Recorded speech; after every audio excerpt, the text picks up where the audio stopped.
Alright, we are playing 2,000 points of Eldar versus Dark Angels, the Crusade Eternal War mission. The deployment zones are Hammer and Anvil. I chose my side first. I'll be playing over here on the left in the more open area. You see we got a couple of tunnels going across the middle, and then here on the other side is the Dark Angels deployment zone. This here is a woods area terrain, and then you will be setting up first. And here we go. All right. I got 6 squads of bikes. 4 of them have 2 guys with melta guns. 2 of them have 2 guys with grav guns. Samael, 3 speeders. They all got Typhoon and multi-meltas. It's a 5-man squad of Marines with a last cannon, 2 attack bikes, each with multi-meltas. All the bikes Full squad are escaping.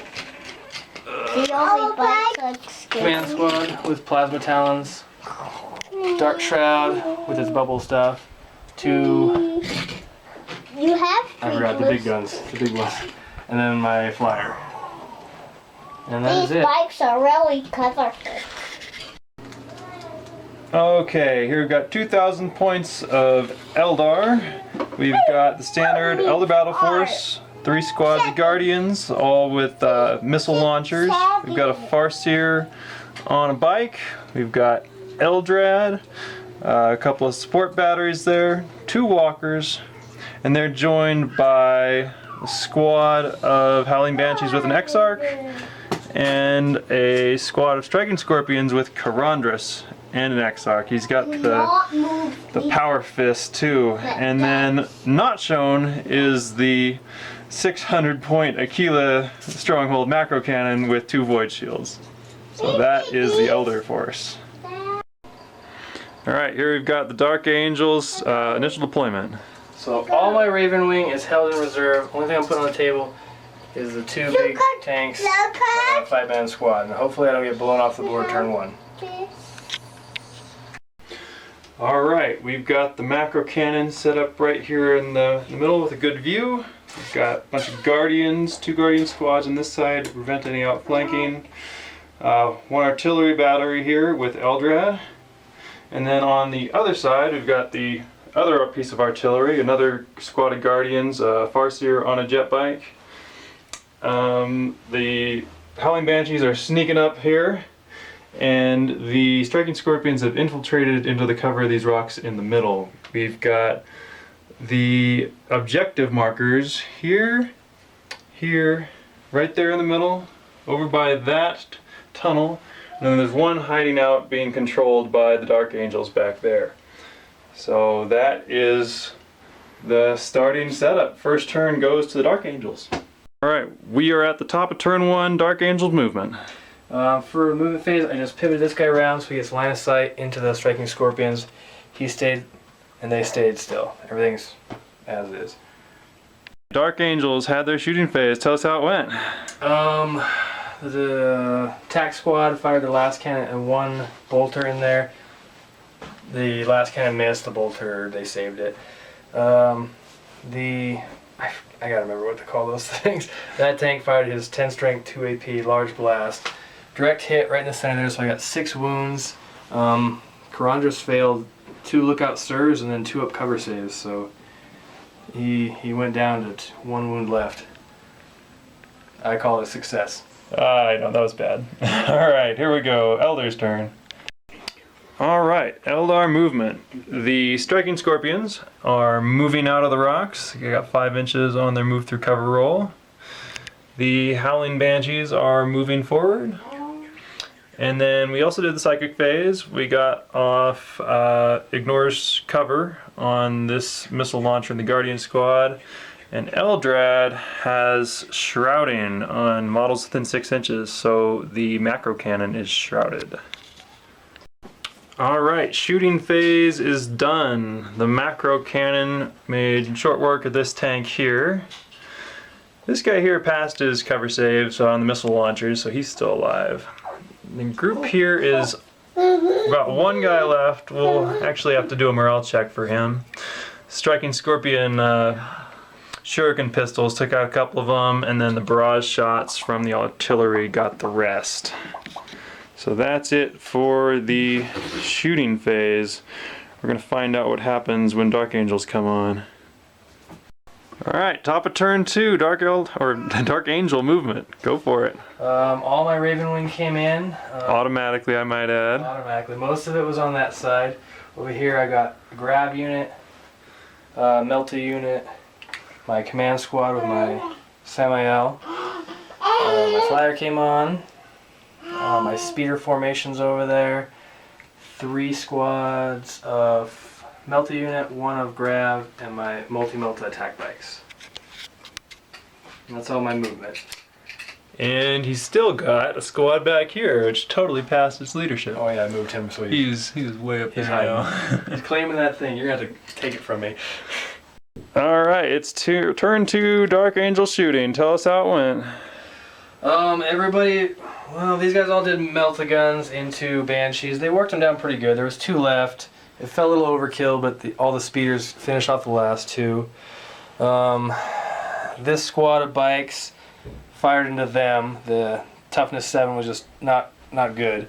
Only 1 guy died. They kind of whiffed. The 2 attack bikes fired into him. Multi-meltas both wounded. Killed the guy, took the thing to 1 wound. Over there, both squads of bikes fired into one of the squads of guardians. I think he lost 3 both times. And then over here, the command squad and the flyer all fired into the striking scorpions, and they took some hurt. Yeah, we're down to the Exarch and Karandras left. They took some hurt. So it was a decent shooting. He's got walkers coming in next turn and that pie plate, so we'll see. And I have leadership to make, so we'll find out in a minute whether I have anything left. Alright, we're at the end of Eldar turn 2. The Guardians didn't do a whole lot on this side of the board. They made these bikes jink. Can you push? No. They tried to kill some of the bikes that were over here, including assaulting, got a bunch of dead Guardians, but then they ran over here. They are okay. They did jink though. On the other side, the big gun took a toll. There are a lot fewer bikes here than there were, and the Guardian squad got in and did some assaulting. Over here, Karandras did not do nothing this game. He ate some speeders, so that was fun. Unfortunately, speeders are really good at jinking, and the Warwalkers didn't do anything, so they're just hanging out over here. Turn 3 movement phase.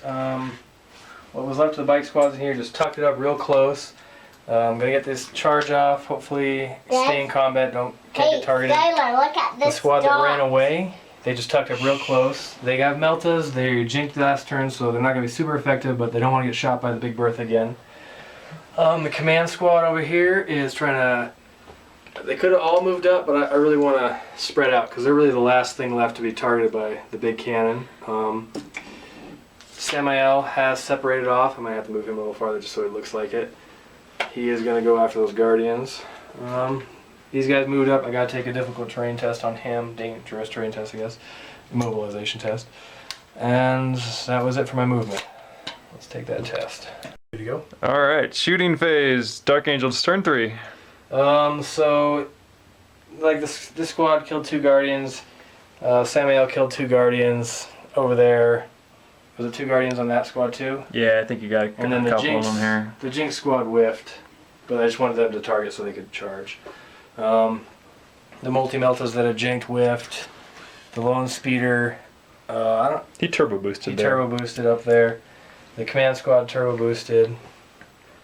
The only interesting thing, the flyer shot its cannon at the big fortress here, and it actually rolled doubles on the scatter. It was a hit, but it rolled doubles, so it turned into a vortex, which is a D-strength weapon. Rolled a 1 on the D-strength chart, so nothing happened, but it stays there, and at the beginning of next phase, next turn, it'll move. Yeah, we've got a void shield on there, and we're playing that as not a destroyer hit since it got a 1. So we'll see how this goes.